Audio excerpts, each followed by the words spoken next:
Gouri et Jornet et le trésor du Cap Ferret.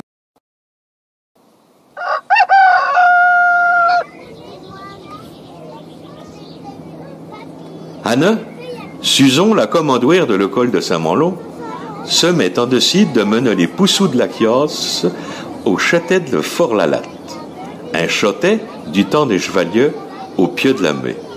À 8 heures au matin, le car est à espérer les poussous devant l'école. Fanchon et Yuna montent dedans. Gouri et Jornet sont banaucha au yel, dans les pouches et filles. Dans le car, Nanon la chiossière fait apprendre des poussous une chanson. Gouri n'accoute pour dire point. Il est juste que la cause d'un petit bateau qui n'avait jamais navigué. Il mire le paysage qui défile. 2 jours plus tard, le car s'arrête sur un piassi. Les garçons y lèvent le nez, regardent de haut par les carreaux. Tchugzin même se revaille en poux. Sont rendus! Laissez vos poules dans le car, vous n'en aurez pas à faire dans le château. Que dit la nanon? Aperche un petit canard. Ce bain ça y est. Que dit Fanchon? Fais bain en tout de Jornet. J'allons vers le Fort-la-Latte. Aperche ma petite grenouille, ne fais pas d'idiotises. Que dit Coriuna? Et donne ta garde de Gouri. Faites point tout sous, le nounou reste dans le car, lié tout. Fanchon et Yuna retrouvent la tropée de Garçoy et cheminent à découvrir le Fort-la-Latte. Les cendres riels, 2 petits dougés ben attristés. Gouri de cesse de brère ben vite. Rapport que, en fourgotant dans la pouche à Fanchon, il bite un pachet de gotiao que Mouman achetit pour l'arrivant.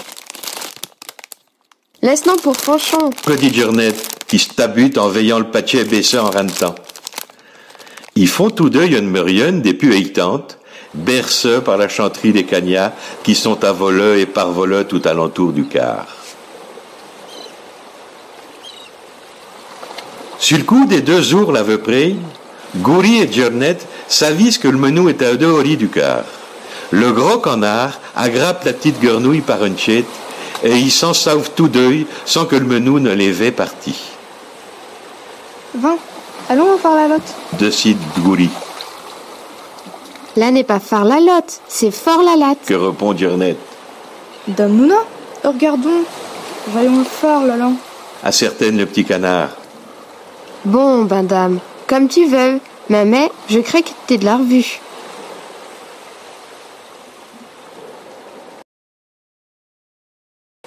Et vrai que Gouri a enterbauché les deux.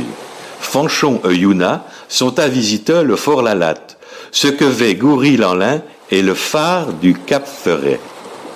Il chemine sur une sente qui capelle au mont la Meur, et il arrive un peu l'osseux au pied du phare.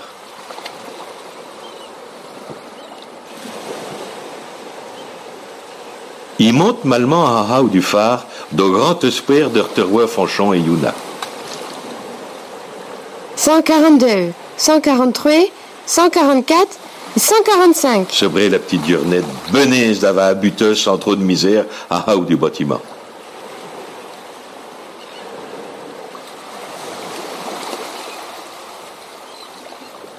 Tout perchat de la lentille qui accueille la nœud, le gardou est expliqué au monde, aguerrois alentour de lit, que le château l'Enlin se nomme Fort-la-Latte.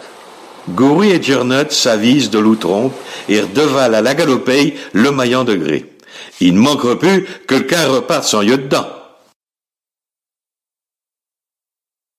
Passons par la grève. Ça va être putrid. Que dit Gouri? Je ne crée pas que là c'est une bonne idée. Suivons plutôt le chemin. Mouna, fit-à dans main tout comme. Jornet a diori de sieux de Gouri sur la grève.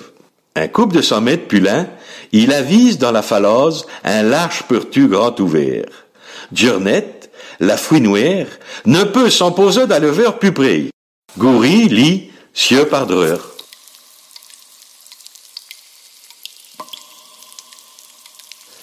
À mesure comme ils avancent, ils découvrent qu'en vrai, là n'est point rien qu'un pertu tout simple, mais qu'un vrai houle. Gouri, qui ne fait point son pharaon, et paye ce sur le dos à Djurnet. D'un coup, il voit au lin une belle voix. Il y a Tchequin dans la houle, et Tchequin qui chante vra joliment va encore. C'est tant qu'à ce pour Goury qui, malgré sa taille, saute dans les bras à Djurnet. La petite guernouille s'approche sans bruit au tien. À Tchekmet, un coiffe mirabila, pouillé dans une longue cotte blanche, est à peigne son pas très long, au droite d'un ancien mirouet.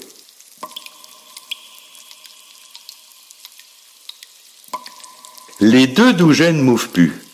Transi, si tant qu'ils l'ont pou, mais tout tabuteux de s'avère, pour chi donc que la coiffe-là est au parfum d'un houle.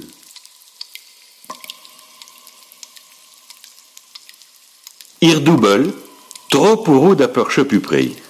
Mais ils s'addirent dans les chemins et arrivent au bien au mi-temps d'une pièce, eux que s'amoussent des milliers de dorures, des achetouères en or, des colliers et d'au diamants encore. En un virement, Goury ragriche tout ce qu'il est à même de ses reins. Oh, regardons, un trésor. C'est franchement qui va être la bonesse quand que je vais aller faire donne de tout là. N'est point nous, Goury. Laisse danser-le. Mais Goury n'accoute plus. Il saute d'une main sur l'autre. Il met des colliers alentour son cou, à ses poignets. Il met maintien un bracelet. Il prend un bracelet tant que tant d'achetouer en or. Djurnet est ben mori de la tenue de Goury. Oh, le ben mieux de Hori. À tout coup, la coiffe est une physicienne et on va les emmorphoser en pierre si qu'on les veut par il. Vin, ça avons-nous ben vite. Cachemire de Djurnet. Pour dire vrai, ce qu'ils ne savent pas, c'est que la coiffe-là est une fille. On est la reine et fille, et que, au par-dessus, la houle là est son notée. Une fois de haut, ils ont encore une ben mauvaise bedaine. La main est au pien. Ils sont trempillonneux tous deux. Mais n'est rien qu'une fois rendu au monde de la falaise que Goury a la plus grosse décevance de sa journée. Il n'avise point la branche qu'il fait tuer le péteux. Grand malour, il veut tout son terzou chez dans la meure. Il habite dans le car, tout à falazeux, mais bonnet d'une point d'avant que. Ah, tout à bout de bain que se dit Goury. Tout, nonna. Rapport que quand Covin se siette au côte-lit, Fanchon s'avise qu'il est trempeux yenne et qu'il a la cendre de liaou de me sur le lit.